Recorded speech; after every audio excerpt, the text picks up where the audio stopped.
What's up guys, Jeff Cavalier, AthleteNext.com. Today we're talking about the forearms and we're gonna construct the perfect forearm workout. And as always here guys, we're using science and anatomy to back up what we do. Because if you wanna put the science back in the strength, it takes one look at the forearms to realize there's a lot going on here.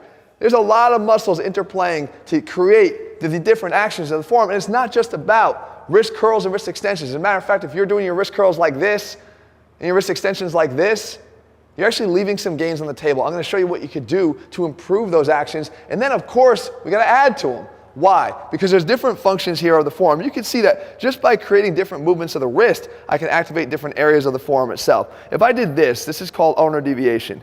You can see there's different areas here of the forearm that work to create that. Same thing here if I were to go in the opposite direction, radial deviation, you can see a distinct area of the forearm that actually creates that action.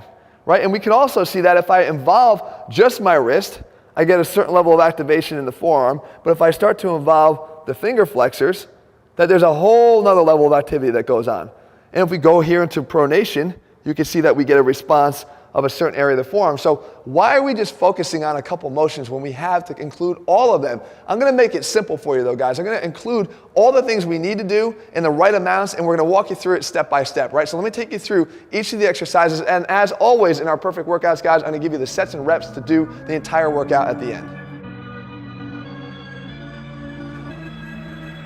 All right, so let's start to construct this perfect forearm workout. And we're gonna start right away with these wrist curls and what to do instead, because I know I probably raised some eyebrows when I said that this wasn't necessarily optimal, doing your curls like this. And there's a reason for that, actually two. The first is that we know that when we start to fatigue, that our bodies are masters of compensation. They're gonna find a way to perform the movement, even if it's not necessarily the way you wanna perform it. So if you start to fatigue and lose the ability to curl your wrist up, guess what happens? Your biceps are in a perfect position here to take over. And it's not necessarily what we're looking for when we're trying to build bigger forearms, because the biceps are just trying to raise the bar up to do the job that the forearms can't do. Well, you might say to yourself, well, I've heard that if I go behind my back, I can take the biceps out of it and we can curl and perform these the right way. Not necessarily, guys. As a matter of fact, you might even say too, if I go down here to the bench, which I've seen and I've done tons of these, this is gonna be better too, because you can see the biceps are taken out of it here as well, so I'm on the right track. Well guys, you might be on the right track, but you're on the wrong train, because this is not necessarily fixing the bigger issue here. And the bigger issue is what happens in all of these gravity loaded exercises and variations of the forearm curl.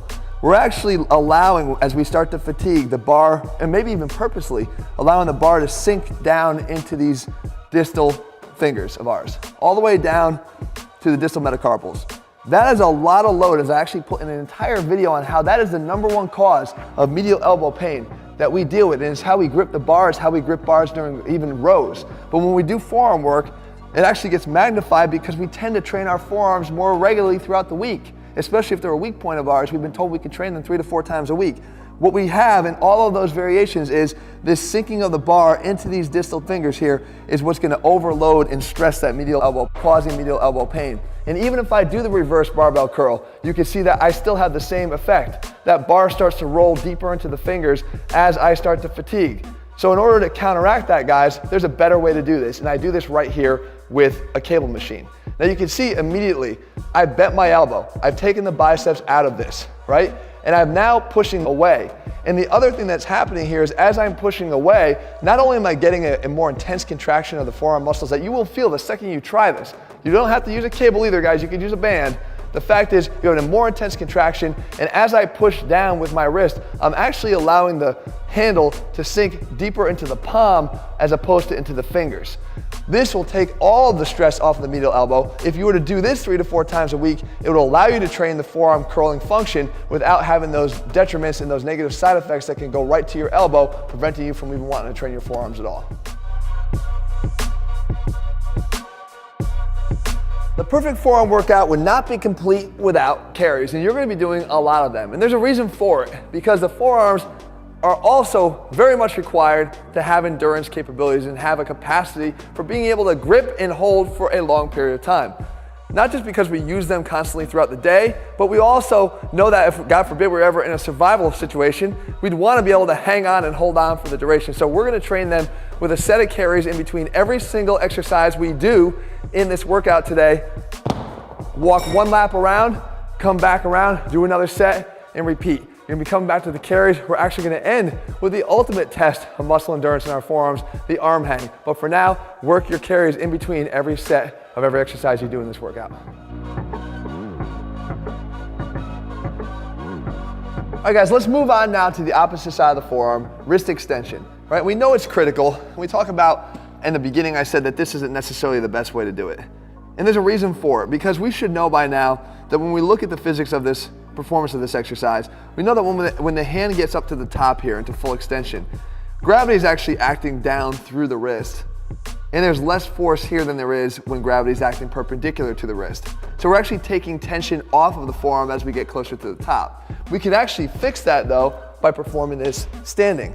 If we do this standing, the other way we would want to do it is with this opposite roll, right? So what I've done before, I've showed you guys before, I'm actually extending this wrist back on the right side to come up, and you can see that even at its peak into full extension, I'm still now completely perpendicular to the force of gravity, meaning that my forearm here is doing a lot of work to hold this. And then I rotate the opposite side. So I start to go left, right, left, right. Well, what I do is I want to work this in a ladder style because I have another opportunity here. If I'm in this standing position, I could actually work another muscle of the forearm, the brachioradialis, that comes in here into our forearm. So all I have to do that is a reverse curl. So I can go in a ladder format. I go 1 second here of roll, and then 1 rep of a reverse curl. 2 seconds of rolls, and then 2 reverse curls. 3 seconds of rolls, and then 3 curls. And I try to work my way up to a ladder as high as I can until I reach failure.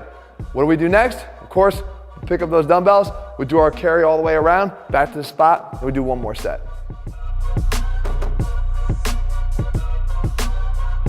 All right, next up now we have radial deviation and ulnar deviation. And for some of you guys, you never even heard those terms, but I'm telling you, for a complete and perfect forearm workout, you need to work on these things because there's a reason for them. When we're talking about radial deviation and ulnar deviation is how the wrist bends in this frontal plane. Okay? It's not just about flexion and extension like we talked about. It's also being able to bend this way. So when we come towards the radius, the top side bone in our forearm here, that's radial deviation. And then when we go down towards the ulna here, the underside bone of our forearm, that's ulnar deviation. You can see when I even do radial deviation here, you see the activity of the muscles of the forearm. So why are we not trying to train that motion? Even though it's small, we need to work on it. And you've probably seen people recommend things that you could do for this before, like using a sledgehammer. And they hold the sledgehammer down at their side, and to work on radial deviation, they lift the weighted part up in this way. Now, what we go is we work on the way back for ulnar deviation. We flip the sledgehammer around and we lift back that way. Now the problem is we don't all have sledgehammers. So what do? Well, we can actually do something in the gym with a rope. And all you gotta do is take the rope from here down to here, okay? Take one handle and stand up nice and close. Put your hand down at your side. And now because you can torque your hand off of the bottom here of the rope, we're gonna go down like that. So we go from neutral or even from a little bit radial deviation down into ulnar deviation. Just like that. Okay, nice and slow and controlled. You do a set of these, you walk around the gym with your carries, you come back, you do another set, obviously each arm. Then we come back and we rotate around this way. Now when we're here, we take a grip on top from here. Now, we want to work radial deviation. So from here, now we're going to push with the pinky side of our hand down into that rope to push the weight down and go into radial deviation. You can see each time, push down through the pinky, there, and you get into radial deviation and come back down. So basically this end is facing down towards the ground, and then you want to end with it facing out in front of you. Again, guys, we work both sides. We're going to walk around the gym, as always, with another carry, and come back and move on to the next exercise. All right, now supination, pronation, guys, this is not the way to do it. You see people do this all the time. You're actually falling into pronation here and falling into supination because the weight is actually just spinning your hand. You're not resisting that motion, but we can do that. And once again, you go back to the rope to do this. So now if I wanted to get into pronation here, what I do is I'd hold the rope this way, and now I'm gonna use it again this way. I'm pushing my fingers here into the rope to pronate my forearm, just like this. From here, from a supinated position, turn the forearm over, push out with this finger into the rope, and I'm getting that resisted pronation now on every single rep. You can see that here on the underside of the forearm as it works, as I go down into pronation from here every rep.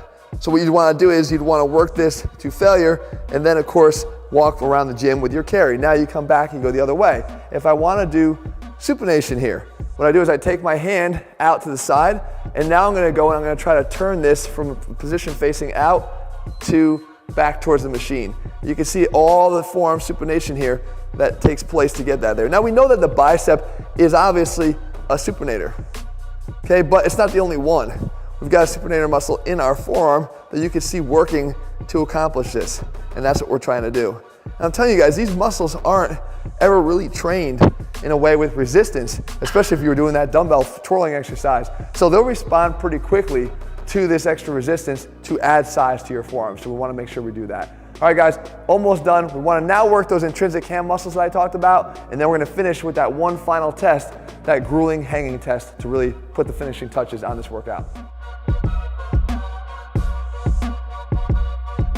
All right, so now we move on to intrinsic hand strength. And you're probably wondering, well, why does that really matter? I'm talking about my forearm, Jeff. Well, you saw in the very beginning here that activation of our fingers dramatically influences what goes on in our forearm, because all of those tendons and muscle bellies run down through the forearms into our fingers. So we want to work that. And the cool thing is you can do it with a collar, right? You probably didn't think, oh, I don't have those old grippers anymore. Yeah, you do. You take one of the collars from the gym and you could do your hand squeezes here, right? Now, what is that doing? Well, it's obviously taking these fingers and moving them from this straight position here into a flex position, so we know we're getting activation in the forearm. But to integrate that, what I like to do is I like to do sets to failure here, and then once I'm done, back off the tension, because you're not going to be able to do this if you hold full tension.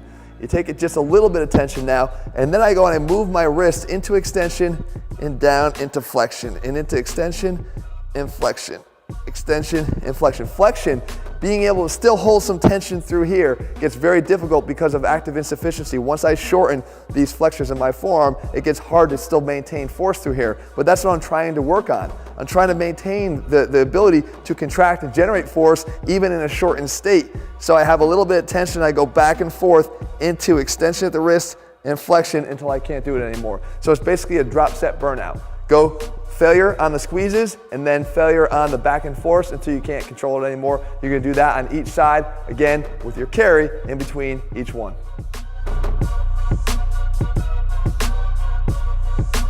And one last final grueling test to put the finishing nail in this coffin. Guys, we do the arm hang. You guys know how much of a fan I am of the dead arm hang. What we're doing here is trying to hold on for as long as we can. Now, in a good situation, fresh, a minute 40 is a good time. It's a good average time. What I'm looking for here is, can you hold for one more minute? And obviously, you're gonna wanna start sliding out. The bar is gonna start to slide into your fingers. Try not to let that happen for all the reasons we talked about in the very beginning about not wanting that bar to slide into those distal fingers there because of the stress it puts on the elbow. Really squeeze, really hold, activate the forearms, try to gut it out for one final minute at the end. So guys, there you have it. There is the perfect forearm workout. As you can see here, all the sets, all the reps, all the techniques. It's not meant to be a 5-minute forearm workout. If you have problematic forearms, if you are suffering because you don't have adequate strength there, if you don't have adequate size, you're gonna need to train them just like any other muscle. And that means that you're gonna have to take ownership of this program and start incorporating it into what you're doing right now. If you're looking for a complete program, guys, that overlooks nothing in our training and it actually lays all these out step by step so that we make sure that you're hitting everything when you're supposed to, all of our programs do that. They're over at athleanx.com. In the meantime, guys, if you like this series, make sure you subscribe to our channel here and turn on your notifications so you never miss one of the videos in this series. And let me know what else you want me to cover. I'll do my best to do that for you in the days and weeks ahead. All right, guys, see you soon.